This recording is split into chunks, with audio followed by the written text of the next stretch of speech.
2019 সালের 23 November emerging teams Asia কাপের ফাইনালে মুখোমুখি বাংলাদেশ এবং পাকিস্তান। খেলাটা হয়েছিল মিরপুরে। প্রথমে ব্যাট করে পাকিস্তান করেছিল 301 রান, জবাব দিতে গিয়ে বাংলাদেশ অল আউট হয় 224 রানে এবং বাংলাদেশ হেরেছিল 77 রানের ব্যবধানে।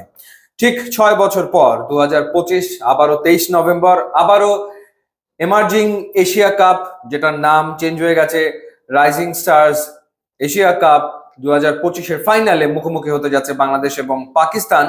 এবং খেলাটা হবে দোহাতে। ঠিক রাত 8:30টায় খেলাটা শুরু হবে। এবং এবার কি আকবর আলীর নেতৃত্বে বাংলাদেশ ট্রফি জিতবে কিনা?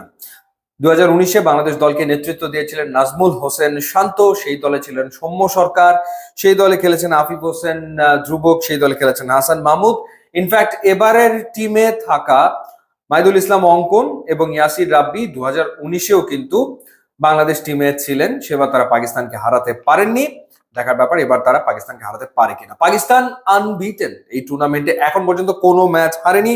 তারা হারিয়েছে শ্রীলঙ্কা, আরব আমিরাত, ইন্ডিয়া, ওমানকে। সেমিফাইনালে শ্রীলঙ্কার বিপক্ষে একটা ক্লোজ ম্যাচ তারা জিতে ফাইনালে এসছে।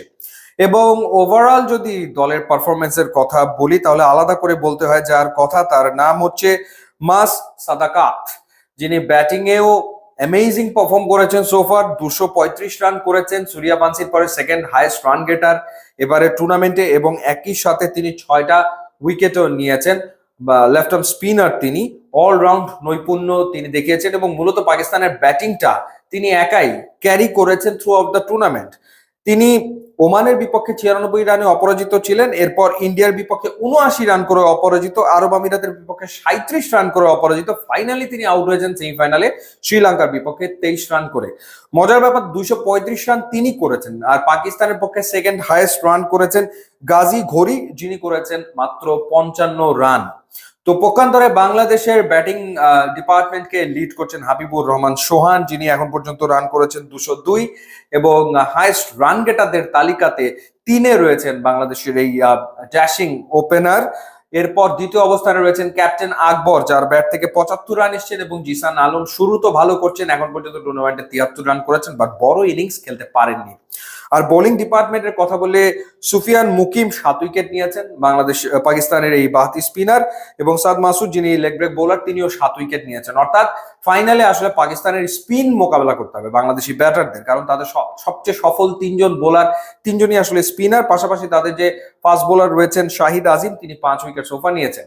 আর বাংলাদেশের দিক থেকে Ripon Mondal highest wicket taker, 8 wicket নিয়েছেন। ইন্ডিয়ার বিপক্ষে যা করেছেন সেটা তো এক কথায় অসাধারণ ছিল, ওরকম পারফরমেন্স তার কাছ থেকে বাংলাদেশ টিম আবারও চাইবে। এছাড়া রকিবুল হাসান বাহাতি স্পিনার, তিনি নিয়েছেন 6 উইকেট। 4টা করে উইকেট নিয়েছেন মেহরাব আন্ডার-19-এর প্লেয়ার সাকলায়েন, যিনি দুর্দান্ত পারফর্ম করেছেন, খুবই ইকোনমিক্যাল। আবু হায়দার রনিও নিয়েছেন 4টা করে উইকেট। সো ব্যাটিং এর দিক থেকে পাকিস্তান কিন্তু ওই একজনের উপরে ডিপেন্ড করছে। সুতরাং তাকে যদি কোনোভাবে মাস সাদাকাতকে যদি আগে ভাগে আউট করে ফেলা যায়, পাকিস্তান ডেফিনেটলি চাপে পড়ে যাবে, এবং সেই সক্ষমতা বাংলাদেশের বোলিং ডিপার্টমেন্টে রয়েছে, এবং বাংলাদেশের বোলিং ডিপার্টমেন্টে ভেরিয়েশনও রয়েছে। আর ব্যাটিং এর ক্ষেত্রে হাবিবুর রহমান সোহান হংকং এর বিপক্ষে সেঞ্চুরি করেছেন, ইন্ডিয়ার এগেনস্টে একটা 60+ নক খেলেছেন। সো তার দিকে ডেফিনেটলি টিম তাকিয়ে থাকবে। বাট এই টিমে লিটারালি জিসান রয়েছেন, ভালো সুর এনে দিতে পারেন। মেহরাবের পাওয়ার হিটিং আমরা দেখেছি, এবং মাহিদুল অঙ্কন রয়েছেন, এখন পর্যন্ত ওইভাবে জ্বলে উঠতে পারেননি, বা ইয়াসির রাব্বিও রয়েছেন। সো বাংলাদেশের ব্যাটিং ডিপার্টমেন্টও খুবই কম্প্যাক্ট। হাড্ডাহাড্ডি লড়াই হওয়ার সম্ভাবনা রয়েছে, এবং 2019-এ পাকিস্তানকে হারাতে না পারলেও আমার মনে হয় এবার বাংলাদেশের একটা দুর্দান্ত সম্ভাবনা। আর ক্যাপ্টেন যেহেতু Akbar Ali, lucky captain, 2020-এ under-19 টিমকে তিনি বিশ্ব চ্যাম্পিয়ন করেছেন, যেটা বাংলাদেশের ক্রিকেটের অন্যতম সেরা অর্জন।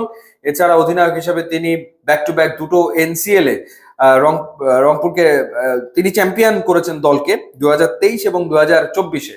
সুতরাং অ্যাজ ক্যাপ্টেন তিনি দুর্দান্ত পারফর্ম করেন, যদি ইন্ডিয়ার বিপক্ষে কিছু ব্লান্ডার করেছিলেন, বাট ফাইনালে নিশ্চয়ই তিনি চাইবেন কোনো ভুলভ্রান্তি না করতে এবং আরো একবার বাংলাদেশকে শিরোপা উপহার দিতে। বাংলাদেশ ইন্টারন্যাশনাল ট্রফি তো সেভাবে খুব বেশি জেতে না, তো সেই ক্ষেত্রে এটা আরো একটা চান্স আর একটা ট্রফি জেতার, এবং এই প্লেয়াররা যদি ট্রফি জেতে তাদের আত্মবিশ্বাস অনেকখানি বাড়বে।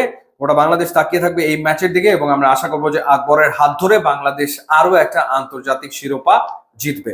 ইউটিউব এবং ইনস্টাগ্রাম লিঙ্ক দেওয়া আছে, আপনারা যোগ দিলে খুবই খুশি হবো। And thanks for watching.